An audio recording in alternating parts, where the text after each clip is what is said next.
Benchmark Business Sales and Valuations proudly presents the Meaning Business Podcast, hosted by Coudrey and Peter Spinda. This is the podcast for anyone serious about buying, selling, and preparing your business for maximum growth.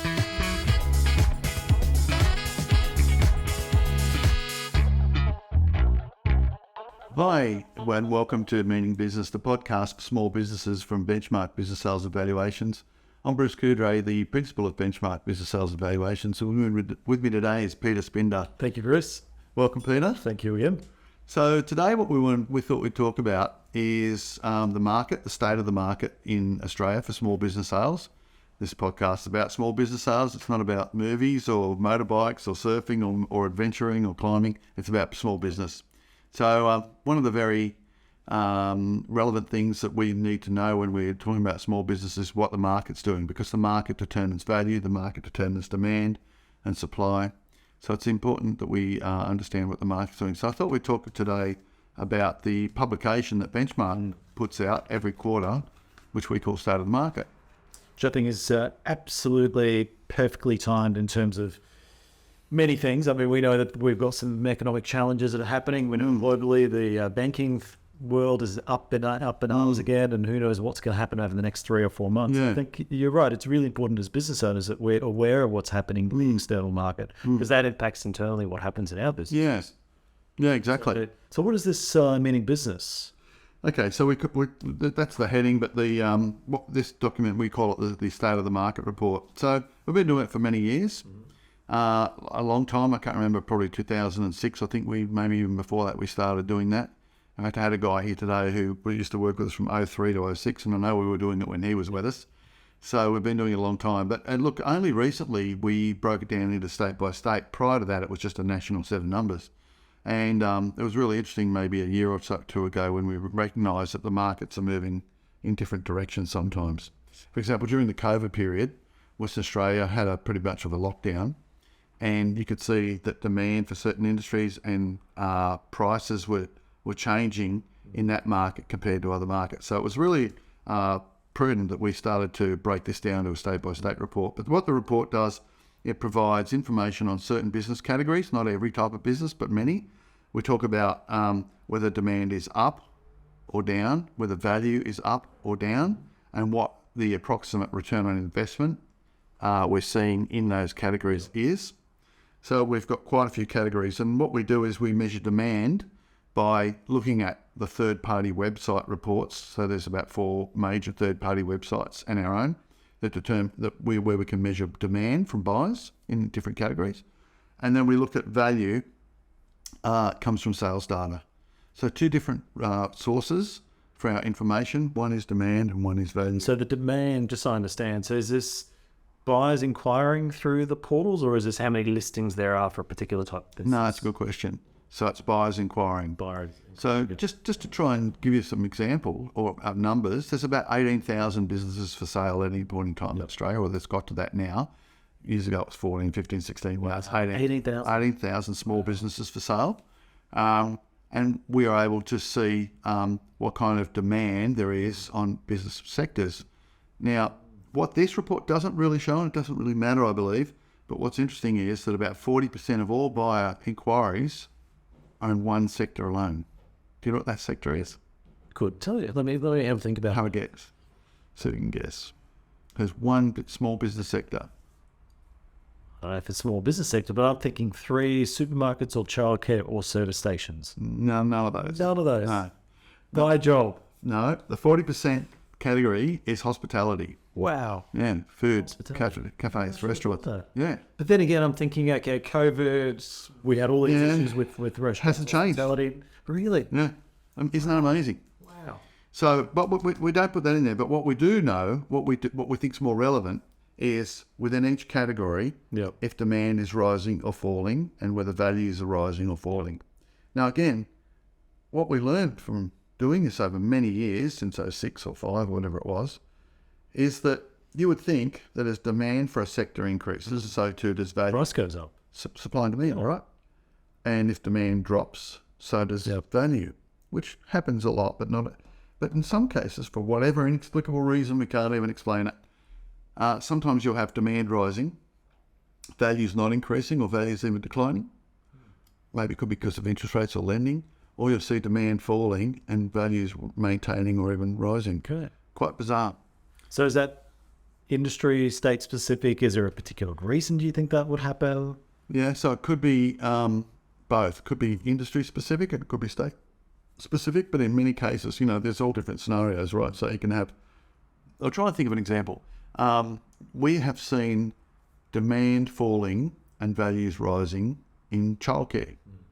We've seen demand rising and values the same in post offices. And we've seen demand falling and values falling in management rights in Queensland.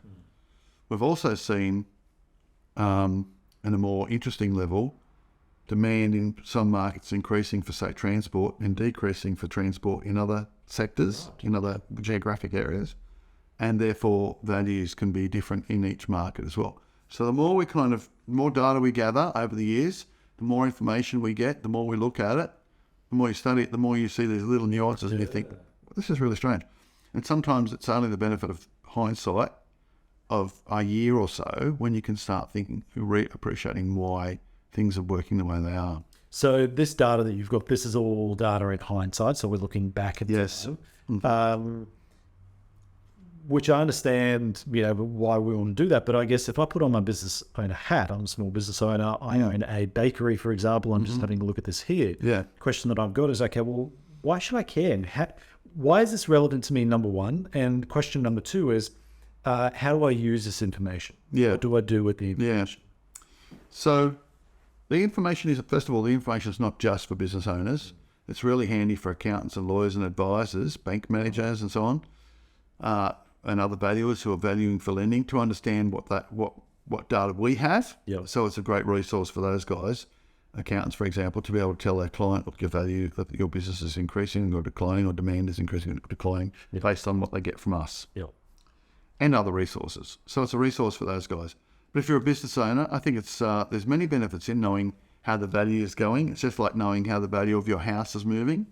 The other thing that we provide, as I said, is demand as well. So you can kind of see whether demand is rising or falling for what you own as well. So again, the residential comparison is in the last 2 years, there's been rising demand for rural towns for property, for housing. So people have been buying more in Wagga and Toowoomba and Bathurst and regional areas. And so that's obviously helping the prices to rise. I was talking to somebody from Deniliquin the other day, and property prices over the last 2 years have risen in a little town like Deniliquin. So that's something there. And it's similar in sectors here where demand will rise and values probably rise in those areas as well. So if you've got a small business, a bakery, it's good for you to know how your sector's doing generally and what sort of demand there is. Now, why would that be relevant? Well, each case is unique. So That'd be a question that I wanted to ask. Yeah. As an example, this is a vague example, I suppose. A baker who owns a business and they see that their value is falling or the demand is falling might have to make a decision about whether they want to hang on to it or sell it, or know that if they am going to sell it, well, my value is declining, so maybe I need to lower my expectations. But they could also perceive that if they've got a bit of an appetite for risk and growth, they might say, well, if my business value is declining, so too is my competitors. Therefore, I might be able to acquire a competitor and grow my business while the values are low. This is an opportunity for me to grow at a lower cost and grow my business. So some business owners who are entrepreneurial might see that, look for opportunities in here. It's interesting. Yeah. Okay. Also, if you treat your business, many people don't, as an asset which you want to cash out of at a certain point in time, if you see that values are rising and that sale demand is rising, you might want to consider, well, maybe it's a good time to sell now, or do I hang on and wait? Yep. So it just gives you the guidance. It's not all about selling, but it gives you some guidance in terms of how things are going. The other way to think about it is it's a really good idea if you own a business, a small business, to reassess your value every year. Because just like everything else, the value of your business is fluid. It's moving all the time, right? It's not static, like the value of a property or a car or any other asset. businesses are not like commodities where you can, a 4-bedroom house in the suburbs is a 4-bedroom house. They're pretty much the same. They are all unique. But just knowing what your equity position is, whether your equity is growing or declining, is a great way to plan for the future in your business. So knowing what your business is worth today and where you want it to be is helpful. Okay. So that goes back to a conversation that we had in another podcast where we were talking about mistakes that we've seen business owners make, and one of them is the short-sighted nature of being a business owner sometimes, not thinking forward enough. So what you're saying is if we want to use these tools and take advantage of the data, we need to start being more strategic and start thinking about long-term goals that we've got, where we want to go as business owners. That's right. Maybe use this information to help us decide when we're going to sell, when we're going to acquire another business, whatever. Exactly. So, not every business owner is going to be nerdy and pedantic and about knowing how their hourly rate compares to the other hourly rate in other states or whatever. But some people do. Some people like to have some KPIs and numbers, and this is just another resource for KPI. Yeah. But I think it's also, if you own a bakery and you're in Victoria, and you see that the values or the demand is declining, but you can see that it's rising in Western Australia, for example, you want to know why. Yeah. And if you figure out why, sometimes it can help you to understand what things you might need to do to better manage the future of your business. It could be, for example, hypothetically, that your business value is declining, but they're growing in Western Australia because Woolies got out of selling bread, or Brumbies is gone, or there's a big wave of people deciding they want to eat gluten-free bread, and you provide it, whatever it is.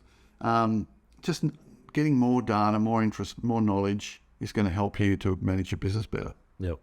Okay, so now I understand then from an accountant's point of view why they should be aware of this, because realistically they should be advising their clients on what's happening in the industry trends, and help guide them in terms of business decisions.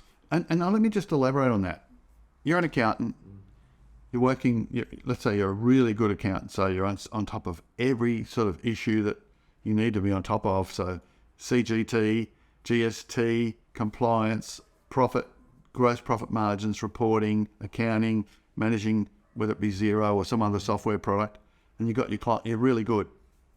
The problem with being an accountant in that world is when it comes to helping your client to decide what their business is worth, you're probably going to be looking at data that's 2, 3 or 4 years old, or you might not have any data, and you might refer to listed companies or other information that's available, which might not be as precise or accurate or relevant to that specific business. Yep.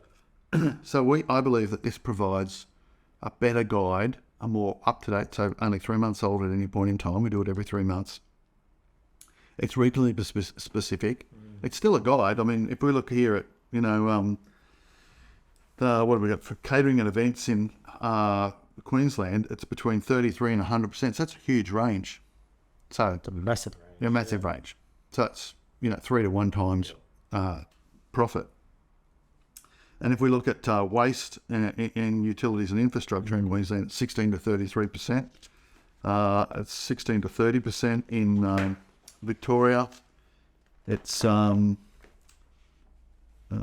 different in different states, right? Yep. So having the ability, so some of the ranges are quite wide and not very helpful. Some of them are quite narrow and much more relevant and helpful. But the other thing is that if you get this and you're an accountant or a business owner, a coach, a lender, and you want to get some good guidance, you can use this. If you get more accurate information, you can email or call us at Benchmark, and we'll provide you with data and information on recent sales and where we see the market. Because it's not just recent sales, by the way, which is a good indicator of where value is, but it's also things that aren't selling. So over the last few years, one sector that's been in a fairly decent decline is news agencies. And news agencies in 1982 were selling at 4 or 5 times PBITDA, and now they're coming down to 1 times PBITDA. And if we looked at it, if you looked at historic, you might think it's worth 2 or 3 times PBITDA because that's what it was. But when we look forward, it's possibly going to be less than 1 times PBITDA in the future. And there's some bit, because it's got diminishing tenure, and also that sector's just not got demand. So talking about us at Benchmark, we can help with what's really happening right now. And as I said before, with what's not selling. So if we can see that a news agency, for example, was listed at 1.5 times EBITDA and it's not selling, and we know if the price is reduced, it will sell, and we can see where the sensitivity is in the market, that's much more accurate information that helps people understand what the reality is. Yep. So one other thing about this, Pete, is, by the way, we do sort of summarise what's hot, what's not in here, which is just a bit of a snapshot. But we also, we're not here to sugarcoat it. It is what it is. That's why, sometimes we've got this weird data where demand is up and values are down. And that's weird, but it is what it is. Yep. We're not going to sugarcoat it or try and fabricate it or make it sound sweeter or better or more logical than it represents. What it is what it is. And so should I panic if I'm a business owner? I'll see 2 red arrows going down? No, not at all. Because, again, this is a very important point, actually. Because if it's been super high, demand or values have been high, and you've got arrows coming down, that doesn't mean that the value is nothing. It just means it's relative to what it was, it's coming down. So it's like a property bubble, potentially. Yeah. A bubble coming down, out of the market. It doesn't mean it's hit rock bottom. It just means that it's on somewhere in that cycle, on that curve. Sometimes I wonder whether we could make this even more relevant by making an interactive online thing. You click on it and you can see where the demand curve has gone or where the value curve has gone. Very, very interesting. If we could go back however many years that we've got data for, and then people can mine that data, that would be quite interesting. Well, that is actually the next step for this document. So for many, many years, we've put it into a table, printed it, published it on our website as a static document. Yep. But yes, the next step is to make this interactive. Yep. So you'll go on our website, and we'll be able to subscribe to it, and you'll be able to click on, for example, service stations, Victoria, and you'll click on it, and you click on demand, for example, you'll be able to see the demand curve over the last 10 years. You click on it and you'll be able to see the value curve over the last 10 years. So that's something that's coming. Okay, that'll be exciting. By the way, I should just go back to that what's hot, what's not. So this edition that we've got here, what was hot at that time, and this is just last year. Yep. What was hot was home improvement, service stations, supermarkets, cleaning companies, construction and home improvement, labour hire, transport, online retail, vegetation management, and medical. You can still see the travel effects of COVID, can't you? Yeah, exactly. Medical and online. Yeah, medical, online, home transport. Exactly. Yes, but that's the reality. That's what happened. Yep. And what's not hot? Well, and again, you probably see the COVID. Hotels and motels, hospitalities, bakeries. Sorry, bakeries getting a hard time today. Bars and clubs, entertainment, obviously. Retail, professions, gyms, and printing. Well, gyms really struggled, generally speaking, through the COVID period.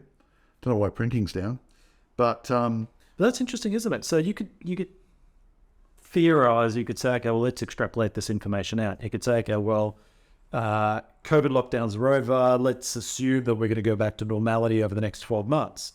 Those industries that are not hot, according to this, are they going to be the hot ones next? Or maybe they're going to pick up again because maybe it was just COVID that impacted.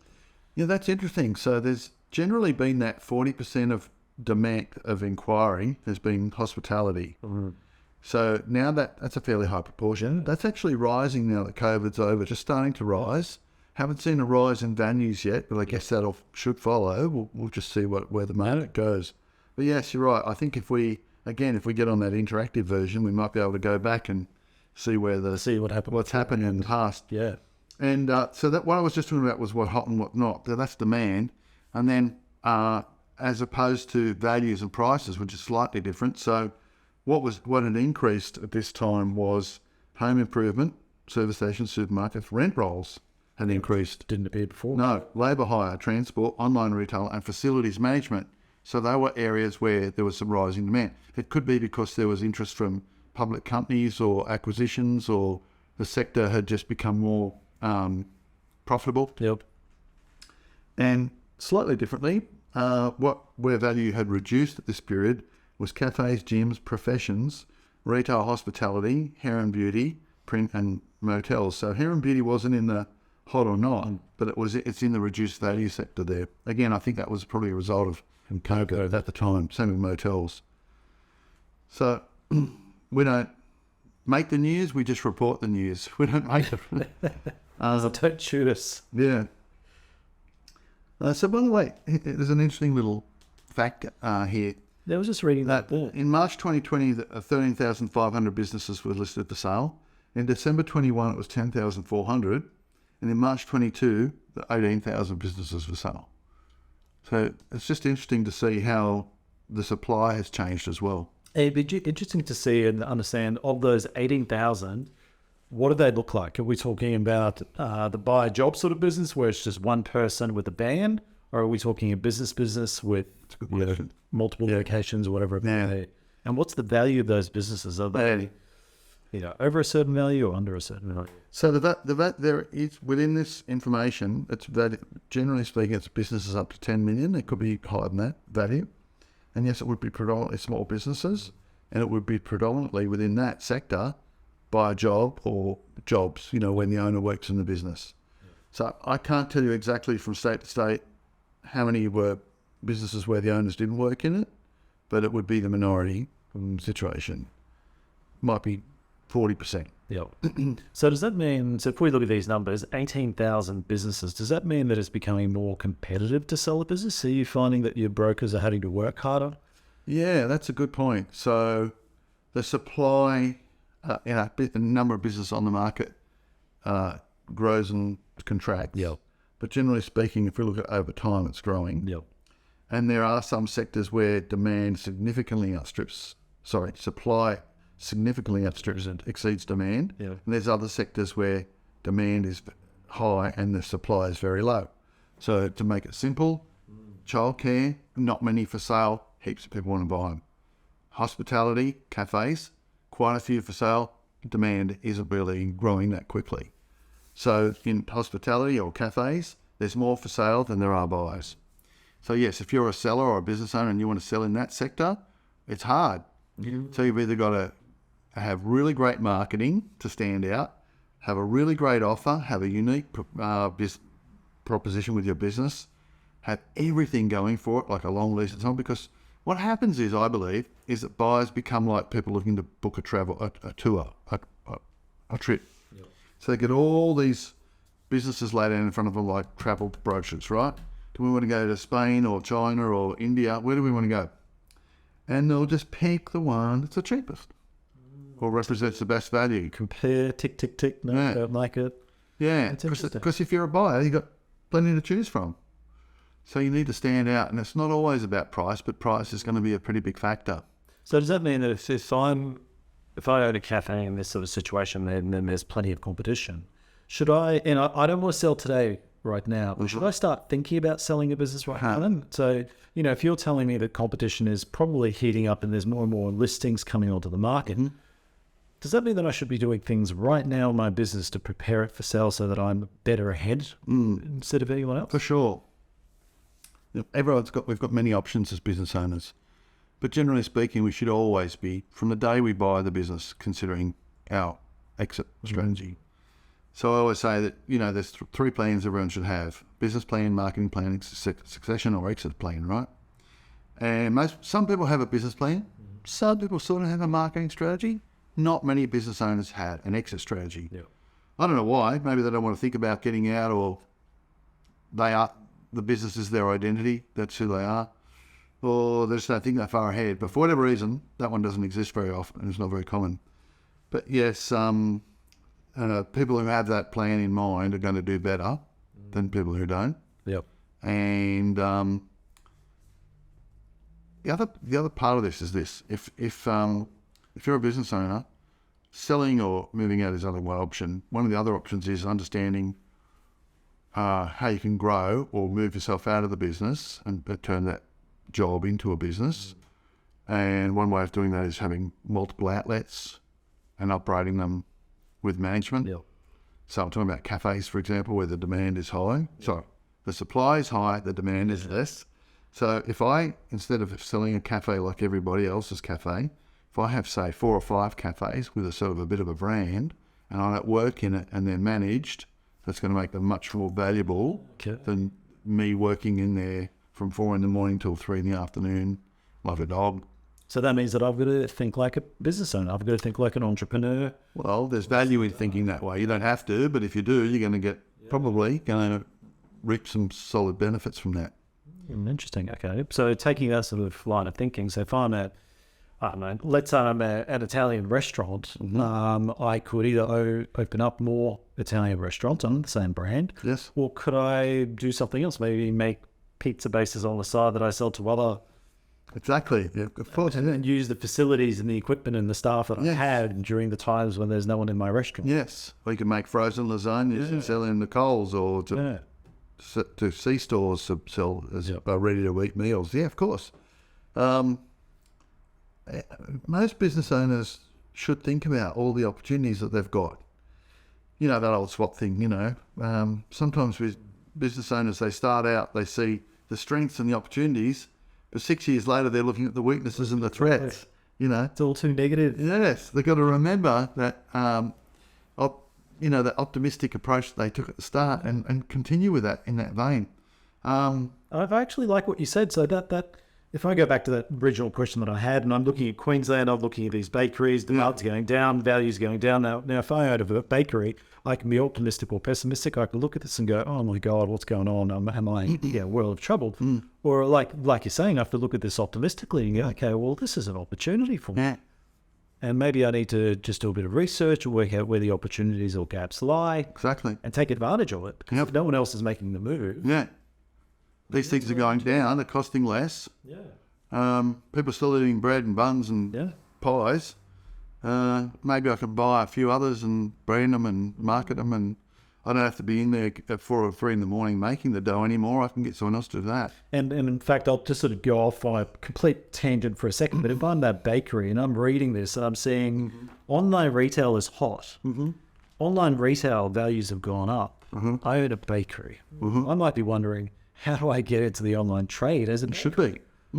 How do I expand my business model to accommodate what people want? And I'm assuming that would then mean that I've got an online business. Therefore the value could potentially go up and I could buck the industry trend. So